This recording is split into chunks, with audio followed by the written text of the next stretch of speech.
बिस्मिल्लाहिर्रहमानिर्रहीम। अस्सलाम वालेकुम दोस्तों, आज हम हाई ब्लड प्रेशर की वजूहात जानेंगे कि हाई ब्लड प्रेशर क्या है और उसकी वजूहात क्या हैं।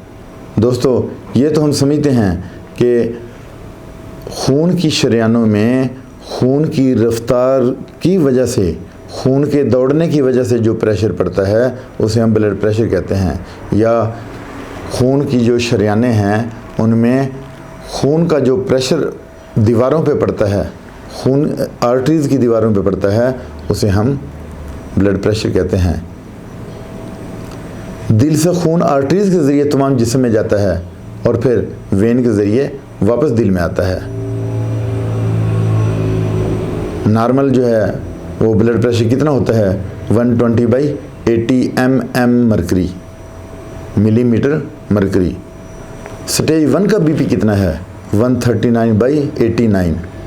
ये इसमें कोई मेडिसिन नहीं चाहिए आपको। ये जो स्टेज 1 का ब्लड प्रेशर है ना 130/89, ऊपर का 139 सिस्टोलिक और डायस्टोलिक नीचे का 89, इसमें कोई मेडिसिन नहीं चाहिए।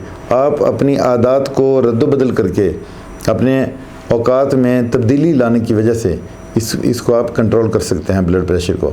और जो स्टेज 2 का बीपी है वो 140, ऊपर का 140 या 140 से ज़्यादा हो और नीचे का 90 या 90 से ज़्यादा हो, तो इसमें मेडिकेशन के बगैर ये ठीक नहीं होगा। फ़ौरन ये इमरजेंसी कंडीशन है, फ़ौरन डॉक्टर के पास जाना चाहिए।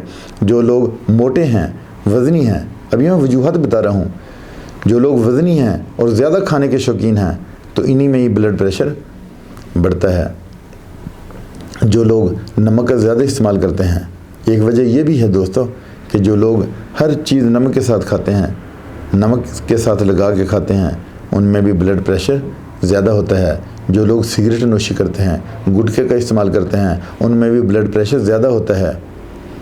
स्ट्रेस लेने वाले लोग ज़हनी तनाव का शिकार रहते हैं, ऐसे लोगों में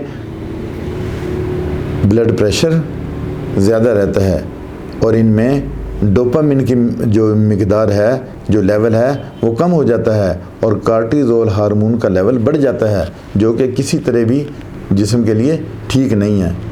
मुसलसल स्ट्रेस लेने वाले लोग शुगर का शिकार हो जाते हैं। जो मुसलसल स्ट्रेस लेते हैं 2, 4, 5, 10 साल के बाद वो फिर शुगर के पेशेंट बन जाते हैं।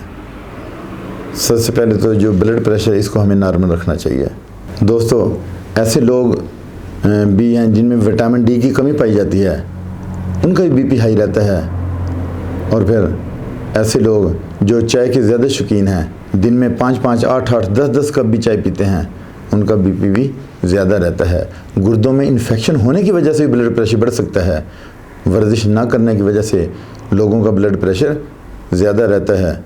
मुसलसल बैठे रहने से उनका कोलेस्ट्रॉल लेवल बढ़ जाता है, HDL का लेवल कम हो जाता है। यानी जो अच्छा कोलेस्ट्रॉल है ना HDL, उसका लेवल कम हो जाता है और जो बुरा कोलेस्ट्रॉल है उसका लेवल बढ़ जाता है, ट्राइग्लिसराइड बढ़ जाती है। जिन लोगों की नींद पूरी नहीं होती और जिन लोगों के खाने के औकात नहीं है, वो सुबह का नाश्ता दोपहर को करते हैं, दोपहर का खाना रात को खाते हैं और रात का खाना फिर खाते ही नहीं या लेट खाते हैं, तो इस तरह के लोगों में भी ब्लड प्रेशर जो है वो बढ़ने के चांसेस ज़्यादा होते हैं। इसी तरह जो लोग सेडेंटरी लाइफ गुजारते हैं उनका ब्लड प्रेशर भी ज़्यादा रहता है। वो बेकरी आइटम इस्तेमाल करते हैं और सैर नहीं करते, लेटे रहते हैं, इनएक्टिव हैं, यानी वो करने के लिए उनके पास कुछ भी नहीं, फ़ारिग रहते हैं, खाते हैं और सोते हैं, तो उनका जो ब्लड प्रेशर है वो भी ज़्यादा रहता है। ज़्यादा खाना खाने की वजह से और तवज्जो से ना खाना, चबा कर ना खाना, बेवक्त खाना, इसकी वजह से भी ब्लड प्रेशर ज़्यादा होता है। अब हम हाई ब्लड प्रेशर की रीडिंग को देखते हैं चार्ट के ज़रिए कि इसमें ब्लड प्रेशर सिस्टोलिक कब ज़्यादा होता है और कब कम होता है।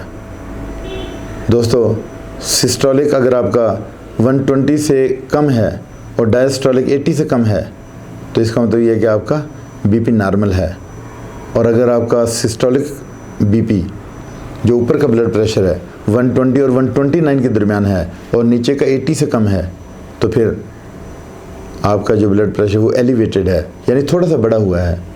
और अगर स्टेज 1 का ब्लड प्रेशर आपका ऊपर का 130 से लेके 139 तक है और नीचे का 80 से लेके 89 तक है, तो इसका मतलब ये है कि आपका जो ब्लड प्रेशर है वो स्टेज 1 का ब्लड प्रेशर है, ज़्यादा है, लेकिन इसको बग़ैर मेडिसिन के ठीक कर सकते हैं। स्टेज 1 के जो ब्लड प्रेशर है, स्टेज 1 का जो ब्लड प्रेशर है, इसको हम बग़ैर मेडिसिन के ठीक कर सकते हैं। अपनी आदत में अदल बदल करके हम इसको ठीक कर सकते हैं। उसके बाद फिर स्टेज 2 का जो ब्लड प्रेशर है वो 140 हो या 140 से लेके 180 तक हो सिस्टोलिक, और डायस्टोलिक 90 से लेके 120 तक हो, तो फिर ये स्टेज 2 का जो ब्लड प्रेशर है ये हम बग़ैर अद्वियात के ठीक नहीं कर सकते। इसके लिए अब दवाई लेना ज़रूरी हो गया है।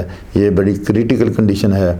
इस कंडीशन में फ़ौरन डॉक्टर के पास जाना चाहिए, नज़दीकी हॉस्पिटल में जाना चाहिए, नज़दीकी क्लिनिक में जाना चाहिए और ये चेक करवाना चाहिए कि अगर सिस्टोलिक आपका 180 से ज़्यादा है और डायस्टोलिक 120 से ज़्यादा है, यानी ऊपर वाला ब्लड प्रेशर 180 से ज़्यादा है और नीचे वाला 120 से ज़्यादा है, तो ये हाइपरटेंशन क्राइसिस है।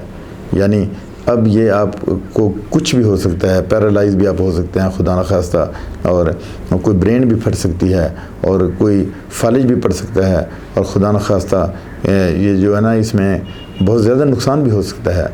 तो इसलिए आपको फ़ौरन डॉक्टर से रुजू करना चाहिए। और ये बड़ी क्रिटिकल कंडीशन है, इमरजेंसी कंडीशन कहते हैं इसको। तो इसके साथ दोस्तों इजाज़त चाहता हूँ, अपना ख्याल रखिएगा। अल्लाह हाफ़िज़।